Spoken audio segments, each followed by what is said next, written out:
प्यारे विद्यार्थियों नमस्कार। स्वागत है आप सभी का आपके अपने YouTube परिवार में। हमने एक सीईटी के लिए बहुत महत्वपूर्ण सीरीज स्टार्ट कर रखी है, जो है कक्षा 10 जो राजस्थान अध्ययन की बुक है उनका अध्ययन।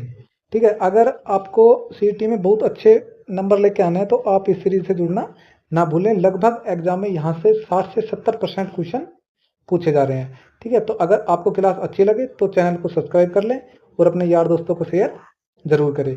तो हमने पिछले क्लास में बागोर सभ्यता नहीं पढ़ी थी। हमने कालीबंगा और आहड़ सभ्यता और गिलुन सभ्यता, ये 3 सभ्यता हमने पढ़ ली थी। अगर आपने वो सभ्यता नहीं पढ़ी है तो आप उस पहले पुरानी क्लासों को देख कर आए, उसके बाद इस क्लास को देखें। ठीक है, तो हमारी सबसे पहले कौन सा आ जाएगी? बागोर सभ्यता। बागोर सभ्यता ये है, सबसे पहले क्वेश्चन बनेगा कि बागोर सभ्यता कहाँ स्थित है। तो बागोर सभ्यता कहाँ स्थित है? ये आ जाएगी भीलवाड़ा जिले में। ठीक है, पहला क्वेश्चन तो हमारा यही बन जाएगा। दूसरा क्वेश्चन बनेगा कि कौन सी नदी के किनारे स्थित है। कौन सी नदी के किनारे?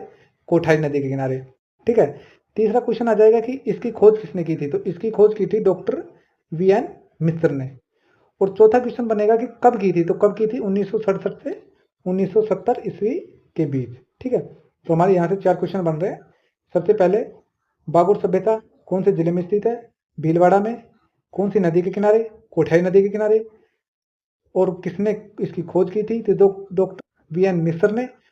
और कौन से सन में की थी? तो 1967 में की थी। और पांचवा क्वेश्चन बनेगा हमारा कि उत्खनन के दौरान यहाँ प्रागैतिहासिक, ठीक है, कौन से काल की है यहाँ के? प्रागैतिहासिक काल की सभ्यता के उपकरण मिले हैं। ठीक है, उपकरण अवशेष प्राप्त हुए हैं। आप ये बात अच्छे से ध्यान रखना। अगर आपको प्रागैतिहासिक, ऐतिहासिक, आदि ऐतिहासिक के बारे में नहीं पता तो हमारी पिछली क्लास देख के हमने उसमें अच्छे से समझा दिया था। जो 4 से 5000 ईसा पूर्व माने जाते हैं। 4 से 5000 ईसा पूर्व। जो कालीबंगा सभ्यता थी वो कितने ईसा पूर्व की थी? वो 6000 वर्ष ईसा पूर्व की थी। ठीक है, और ये कितनी की है? 4 से 5000 ईसा पूर्व की है। यहाँ से बड़ी संख्या में लघु पाषाण उपकरण मिले। लघु पाषाण मतलब छोटे पत्थर के उपकरण मिले हैं जो इस सभ्यता के निवासियों के आखेटक होने के प्रमाण कर देते हैं। ठीक है, आखेटक मतलब शिकारी होने के प्रमाण देते हैं। जो ये बागोर सभ्यता है कौन सी है? शिकारी। यहाँ के लोग क्या करते थे? शिकार से अपना जीवन यापन करते थे। बागोर से तांबे के उपकरण भी प्राप्त हुए हैं, जिसमें छेद वाली सुई सबसे महत्वपूर्ण है। ठीक है, तांबे के उपकरण प्राप्त हैं उसमें सबसे महत्वपूर्ण उपकरण कौन सा है? छेद वाली सुई। यहाँ से कृषि एवं पशुपालन के प्राचीनतम साक्ष्य मिले हैं। ठीक है, यहाँ पे कृषि और पशुपालन के भी क्या मिले हैं? साक्ष्य मिले हैं। बागोर मध्य पाषाण कालीन सभ्यता का स्थल है और लघु पाषाण उपकरण का भी केंद्र था। ठीक है, मध्य पाषाण काल और लघु पाषाण काल का क्या था? प्रमुख केंद्र था। तो ये हमारी कौन सी थी? ये हमारी थी बागुर सभ्यता। अगली सभ्यता आ जाएगी गणेश्वर सभ्यता। ठीक है, तो अब आता है क्वेश्चन कि गणेश्वर सभ्यता सबसे पहले कौन से जिले में स्थित है। तो कौन से जिले में स्थित आ जाएगी? गणेश्वर सभ्यता नीम का थाना सीकर में आ जाएगी। कौन सी नदी के किनारे? तो कातली नदी के किनारे। ठीक है, यह कौन सी संस्कृति है? तो यह ताम्र युगीन संस्कृति है। ठीक है, अब चौथा क्वेश्चन आएगा कि इसकी खोज किसने की थी। तो इसकी खोज की थी रतन चंद्र अग्रवाल ने। ठीक है, यहां से ये क्वेश्चन बनते हैं। कितने ईसा पूर्व की है? 2800 ईसा पूर्व की सभ्यता के अवशेष मिले हैं। कौन से ईसा पूर्व की है? 2800 ईसा पूर्व की। अब क्वेश्चन आएगा कि गणेश्वर में अत्यधिक मात्रा में तांबे के आयुध व उपकरण मिले हैं। अत्यधिक कौन से धातु के उपकरण मिले हैं? तांबे के। तो इसे ताम्र युगीन सभ्यताओं में प्राचीनतम सिद्ध करती है। ये माना जाता है कि यह जो ताम्र युगीन सभ्यता है इसमें सबसे प्राचीन सभ्यता कौन सी आ जाएगी? गणेश्वर सभ्यता।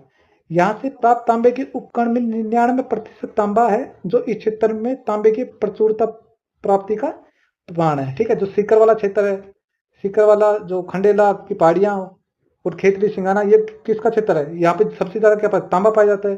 तो इसलिए यहाँ पे तांबे के उपकरण सबसे ज्यादा मिले हैं। यहाँ से जो मिट्टी के बर्तन प्राप्त हुए हैं उसे कृपण वर्णी मृतपात्र कहते हैं। ठीक है, कृपण वर्णी मृतपात्र कहते हैं। यह बर्तन काले व नीले रंग से सजाए हुए हैं। कौन से रंग से? काले और नीले रंग से सजाए हुए हैं। गणेश सभ्यता की ताम्र सभ्यताओं की जननी कहा जाए। ये क्वेश्चन बहुत बहुत इंपॉर्टेंट है। ठीक है, ताम्र सभ्यताओं की जननी। ठीक है, जन्म कौन देता है? जो सबसे पहले हमारी माता होती है। मान लो ऐसे याद कर सकते हैं। तो सबसे पहले हम अगर किसी की कोई काम शुरू करते हैं तो किसकी पूजा करते हैं? गणेश्वर की, गणेश की। तो ऐसे हम इसको याद रख सके। ताम्र सभ्यता की जननी किसे कहते हैं? गणेश्वर को। यहाँ से तांबा, हड़प्पा एवं मोहनजोदड़ो को भी भेजा जाता था। जो तांबा था वो हड़प्पा और मोहनजोदड़ो को भी यहाँ से तांबा भेजा जाता था। अब आ जाएगी हमारे आगे अन्य महत्वपूर्ण प्राचीन सभ्यता। तो जो छोटी मोटी और सभ्यता बनती है उसके बारे में हम पढ़ लेते हैं। भीनमाल जालोर की सभ्यता भी एक महत्वपूर्ण सभ्यता है। जो भीनमाल जालोर में सभ्यता है वो भी एक महत्वपूर्ण सभ्यता है, जिसका उत्खनन आरसी अग्रवाल ने किया। ठीक है, सीधा फैक्ट आ जाएगा कि भीनमाल जो जालोर की सभ्यता है उसका उत्खनन किसने किया, तो किसने किया, डॉक्टर आरसी अग्रवाल ने। यहाँ से एक रोमन एम्फोरा सुरा पत्थर व एक यूनानी सुराही मिली है। सुराही जो पानी पीने की होती है ना, वो मिली है। ठीक है, क्वेश्चन आएगा कि जो एम्फोरा व सुराही, यूनानी सुराही कहाँ से मिली है, तो कहाँ से मिली है, भीनमाल जालोर से, जो इसके विदेशी व्यापार का केंद्र होने की पुष्टि करता है कि यहाँ से जो विदेशी व्यापार होता था वो होता था, क्योंकि यहाँ से यूरोप का एक पत्र मिला है। भीनमाल का प्राचीन नाम श्रीमाल है। ठीक है, ये क्वेश्चन बहुत बार एग्जाम में पूछा गया है। तो भीनमाल का प्राचीन नाम क्या है, श्रीमाल है। ठीक है, ये क्वेश्चन आप अच्छे से ध्यान रखना। इसी प्रकार ईसवाल उदयपुर से प्राक ऐतिहासिक कालीन सभ्यता के प्रमाण मिले हैं। यहाँ से समृद्ध लोह उद्योग के साक्ष्य प्राप्त हुए हैं। कहाँ से, ईसावाल। ठीक है, आपसे फैक्ट क्वेश्चन पूछ लिया जाएगा, ईसावाल सभ्यता कहाँ मिली, तो कहाँ मिली है, उदयपुर में। आप इसे याद रखना। प्राचीन मत्स्य जनपद में स्थित बैराठ जयपुर में, जो वर्तमान में कहाँ है, कोटपुतली बहरोड में आ गया ये, की बिजक पहाड़ियां, भीम की डूंगरी एवं महादेव जी की डूंगरी से हड़प्पा सभ्यता व मौर्यकालीन सभ्यता के अवशेष मिले हैं। यहाँ से क्वेश्चन बनेगा कि हड़प्पा सभ्यता व मौर्यकालीन सभ्यता के अवशेष कौन सी सभ्यता से मिले हैं, तो कौन से मिले हैं, जो बैराठ की सभ्यता है जयपुर में, सॉरी अब तो उसमें आ गई है, बहरोड कोटपुतली में, वहां से मिले हैं। इसकी खोज किसने की थी, खोज की थी दयाराम साहनी, नीलरतन अग्रवाल, कैलाशनाथ दीक्षित जैसे विद्वानों ने उसके उत्खनन से जुड़े थे। बैराठ में एक गोल मंदिर व अशोक के स्तंभ के अवशेष पाए जाते हैं। ठीक है, बैराठ में एक गोल मंदिर और अशोक के स्तंभ के प्रमाण मिले। ये एग्जाम में बहुत बार क्वेश्चन पूछा गया है। ठीक है ना, कि अशोक के स्तंभ के अवशेष कहाँ से मिले हैं, तो कहाँ से मिले हैं, बैराठ जयपुर से। ठीक है, जब बैराठ के समीप अशोक का भाब्रू अभिलेख भी प्राप्त हुआ है, जो अशोक के बौद्ध धर्म का अनुयायी होने का सबसे पुख्ता प्रमाण माना जाता है। ठीक है, बौद्ध धर्म अपनाया था जो अशोक ने, उसका प्रमाण कौन सी सभ्यता से पाया जाता है, तो कौन सी सभ्यता से पाया जाता है, बैराठ जयपुर की सभ्यता से। बालाथाल उदयपुर में प्रोफेसर VN मिश्र के निर्देशन में यह उत्खनन से एक ताम्र पाषाणकालीन सभ्यता प्रकाश में आई। इस सभ्यता का संपर्क हड़प्पा सभ्यता से होने का पुख्ता प्रमाण प्राप्त होता है। ठीक है ना, कौन सी, बालाथल उदयपुर में। आप ये क्वेश्चन अच्छे से ध्यान रखना। ठीक है, अशोक जो दो बौद्ध धर्म का अनुयायी होने का प्रमाण कहां से मिला है, वो मिला है जयपुर से। ठीक है, बिजक की पहाड़ियों से, भीम की डूंगरी और महादेव जी की डूंगरी से। अगला क्वेश्चन आ जाता है हमारा कि अन्य महत्वपूर्ण सभ्यता के अतिरिक्त हमें रंगमहल हनुमानगढ़ में, ठीक है, ओजियाना भीलवाड़ा में, नगरी चित्तौड़ में, बरौर गंगानगर में, भीलवाड़ा बाड़मेर में और जोधपुरा जयपुर में, सुनारी झुंझुनू में, नोहो भरतपुर में, नगर टोंक में आदि प्राचीनतम सभ्यताओं के अवशेष राजस्थान से प्राप्त हुए हैं। आपको सिर्फ इतना जानना है कौन सी सभ्यता कौन से जिले में स्थित है। राजस्थान में आर्य संस्कृति का प्रसार हड़प्पा सभ्यता के पतन 1800 ईसा पूर्व के आसपास के बाद भारतीय इतिहास में वैदिक सभ्यता का समय प्रारंभ होता है। जो हड़प्पा सभ्यता है वो कब से कब तक है, वो है 1750 तक है। ठीक है, 2350 से 1750 तक। उसके बाद कौन सा युग शुरू होता है, वैदिक सभ्यता। इस सभ्यता के बारे में जानने का प्रमुख स्रोत 4 वेद हैं। जो हमारे 4 वेद है कौन कौन से, ऋग्वेद, यजुर्वेद, सामवेद और अथर्ववेद। इसलिए इस वैदिक सभ्यता कहा जाता है, क्या कहता है, वैदिक सभ्यता कहा जाता है। राजस्थान में इस सभ्यता के अवशेष अनूपगढ़, तरखान वाला डेरा एवं चक 64 से मिले हैं। ठीक है, जो वैदिक सभ्यता के प्रमाण है वो कहाँ से मिले हैं, राजस्थान में अनूपगढ़, तरखान वाला डेरा और चक 64 से मिले हैं। महाकाव्य राजस्थान के आर्यों की अनेक बस्तियों का उल्लेखन मिलता है। जो महाकाव्य काल में राजस्थान के आर्यों की अनेक बस्तियों का उल्लेख मिलता है। रामायण में ज्ञात होता है कि राम रावण युद्ध के समय जब दक्षिणी सागर ने अपनी ऊपर सेतु बनवाने स्वीकार नहीं किया था, तो भगवान राम ने इसे भयभीत करने के लिए खींचा हुआ अपना अमोघ अस्त्र राजस्थान की ओर फेंका था, जिससे यहाँ समुद्र के स्थान पर मरुस्थल होने का प्रमाण है, यह वैज्ञानिक युग को स्वीकार नहीं है। ठीक है, जब श्री राम जी रावण के पास जा रहे थे सीता को लेने, तो जब समुद्र रास्ता नहीं दे रहा तो राम ने क्या करना था, अपना धनुष पर तीर चढ़ाई थी कि अब मैं इसे सुखा दूंगा। उसके बाद समुद्र ने क्षमा यातना मांगी तो भगवान राम ने वो जो तीर खींचा हुआ था वो किस ओर छोड़ दिया था, वो रेगिस्तान की ओर छोड़ दिया था। ठीक है, जो हमारा राजस्थान है उस ओर छोड़ दिया था। यहाँ पे पहले पानी था, उसके बाद ये मरुस्थल में तब्दील हो गया। ठीक है ना, ये ऐसी मान्यता हमारे जो किताबों में लिखी हुई है। आगे हमारा कि नहीं किया, मतलब जो वैज्ञानिक है जिसका पुख्ता प्रमाण नहीं करते, किंतु रामायण के रचयिता राजस्थान के भूभाग से परिचित थे तो यह प्रमाणित हो जाता है। किंतु यह तो प्रमाणित हो जाता है कि रामायण के रचयिता राजस्थान के भूभाग से परिचित थे। महाभारत में भी राजस्थान के आर्यों का पर्याय उल्लेख हुआ है। महाभारत के अनुसार राजस्थान का जांगल प्रदेश बीकानेर कौरव पांडव राजस्थान के अधीन था और मत्स्य जनपद उसका मित्र और अधीनस्थ राज्य था। कहा जाता है कि पांडवों ने अपने अज्ञातवास का एक वर्ष भेष बदलकर मत्स्य प्रदेश शासन के विराट के दरबार में व्यतीत किया था। तो पांडवों ने कहा किया था, विराट के दरबार में। महाभारत युद्ध में विकट अपनी सेना सहित पांडवों की ओर से लड़ता हुआ मारा गया था। ठीक है, महाभारत युद्ध में विराट अपनी सेना के सहित पांडवों की ओर से मारा गया था।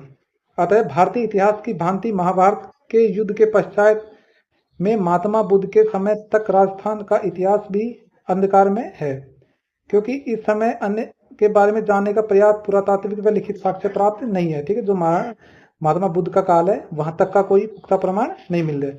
किंतु बुद्ध के समय में भारत इतिहास की ऐतिहासिक युग के आरंभ होने के साथ ही राजस्थान के इतिहास के संबंध में भी अपेक्षा के पहले कुछ अधिक स्पष्ट और प्रमाणिक जानकारी मिलती है। बौद्ध ग्रंथों के आधार पर विद्वानों का मत है कि 6ठी शताब्दी ईसा पूर्व में भारतीय राजनीति के रंगमंच पर दो प्रवृत्तियां विकसित हुई की। पहला, प्रथम जनपदों का उदय और द्वितीय साम्राज्य विस्तार हेतु जनपदों का मध्य संघर्ष। ठीक है, जनपद और महाजनपद के बीच क्या हो गया, संघर्ष हो गया। अगला टॉपिक हमारा राजस्थान में जनपद। ठीक है, ये हमारा जनपद टॉपिक हम पढ़ लेते हैं। उसके बाद जो राजपूत की उत्पत्ति है उसको हम अगले चैप्टर में देखने वाले हैं। तो आर्यों के प्रसार के अंतर्गत और उसके पश्चात भारत में अनेक भागों में भारतीय राजस्थान में अनेक जनपद का उदय हुआ, विकास और पतन हुआ। ठीक है, जो बौद्ध धर्म था उसके बाद क्या हुआ, यहाँ पे जनपदों का उदय हुआ। बौद्ध साहित्य बौद्ध ग्रंथ अंगुत्तर निकाय में हमें 16 जनपदों की सूची प्राप्त होती है। ठीक है, ये क्वेश्चन बहुत बार एग्जाम में पूछा गया है कि जो 16 महाजनपद है उसका उल्लेख कहाँ से मिलता है, तो उनका उल्लेख कहाँ मिलता है, बौद्ध ग्रंथ अंगुत्तर निकाय से। आगे आ जाता है हमारा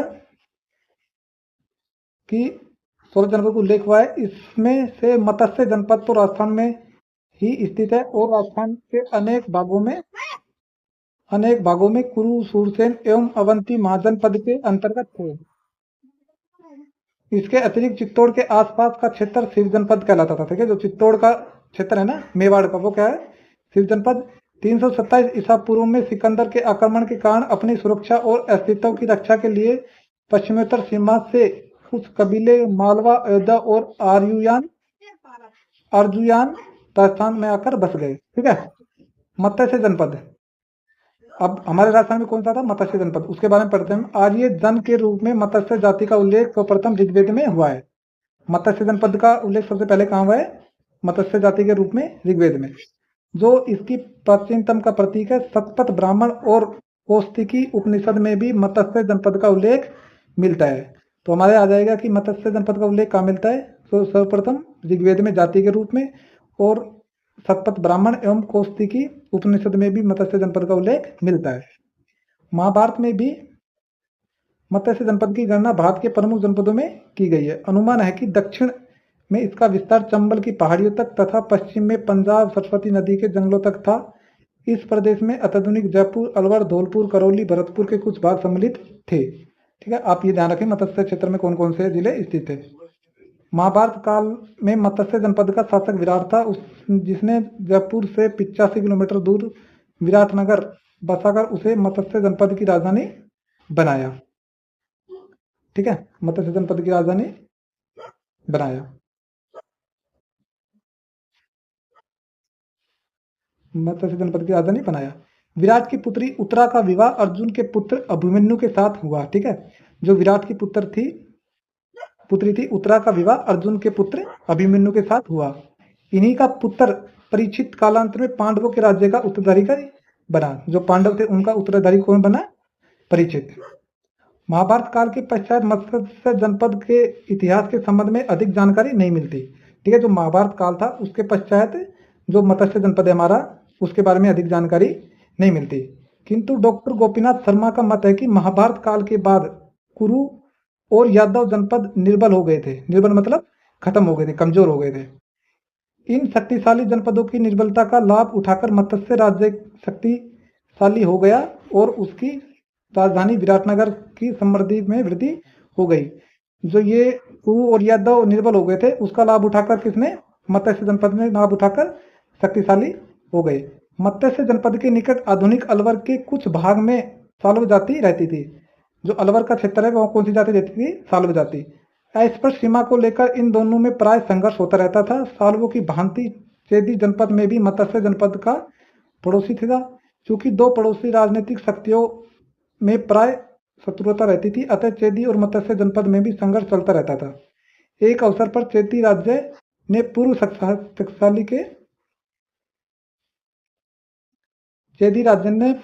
शक्ति के साथ मत्स्य राज्य पर आक्रमण कर मत्स्य जनपद को चेदी जनपद में मिला लिया। ठीक है, तो कौन से राज्य में मिला लिया? मत्स्य ने चेदी राज्य को मिला लिया। अनुमान है कि मत्स्य जनपद अधिक समय तक चेदी जनपद के अधीन नहीं रहा और कुछ समय बाद ही उसने अपनी स्वतंत्रता पुनः प्राप्त कर ली। जो मत्स्य के अधीन हुआ था चेदी जनपद वह दोबारा आजाद हो गया। कुछ समय बाद ही मत्स्य जनपद मगध की साम्राज्यवादी नीति का शिकार हो गया। मगध के सम्राटों ने भारत के अन्य जनपद की भांति मत्स्य जनपद को भी जीतकर मगध राज्य में मिला लिया। ठीक है, मौर्य के शासन में मत्स्य जनपद मौर्य साम्राज्य के अधीन था। जो मत्स्य था वो मौर्य शासन में किसके अधीन था? मत्स्य के अधीन था। मत्स्य मौर्य के अधीन था। मत्स्य जनपद की राजधानी विराटनगर, बेराट से प्राप्त अशोक शिलालेख और अनेक मौर्यकालीन अवशेष इस तथ्य की पुष्टि करते हैं। ठीक है, इस तथ्य की पुष्टि कौन करते हैं? विराटनगर जो बेराट में अवशेष प्राप्त हुए उसमें। तो ये थी आज की हमारी क्लास। कल हम पढ़ेंगे राजपूतों की उत्पत्ति के बारे में। तो आपको क्लास अच्छी लगी है तो चैनल को